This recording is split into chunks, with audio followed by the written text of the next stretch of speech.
Hello everyone, good evening. আজকের ভিডিওটা শুরু করলাম বিকেলবেলা থেকে। আজকে তোমাদেরকে আমি এই ছোট্ট একটা মিনি ব্লগে দেখাবো মানুষ কত খাইতে পারে।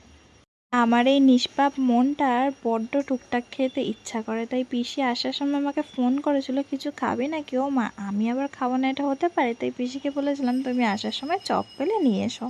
চপ তো বেশি পাইনি, এনেছিল পেঁয়াজি আর ডালের বড়া। ডালের বড়াটা আমি একদম খাই না, তাই খেয়েছিলাম পেঁয়াজি। আর এদিকে মা এনেছিল চিকেন। দেখো কতটা তেল মাংসর মধ্যে এত চর্বিওয়ালা পিস ছিল। আমি আর মাংসর মধ্যে বেশি তেল দিইনি, একদম কষা কষা করেছিলাম অল্প তেল দিয়ে। আজকে আমি ঠিক করেছিলাম ভাত রুটি কিছুই খাবো না, আজকে খাবো বিরিয়ানি দিয়ে চিকেন কষা।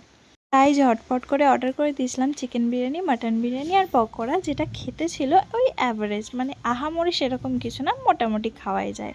এটা খাওয়ার সময় আমার কি মনে হচ্ছিল জানো, যদি একটু ভালো হতো তাহলে আমার দাম দিয়ে কেনাটা একটু সার্থক হতো। যাই হোক, আমি বিরিয়ানি খাই। তোমাদের সাথে দেখা হচ্ছে নেক্সট একটা ভিডিওতে, ততক্ষণের জন্য টাটা।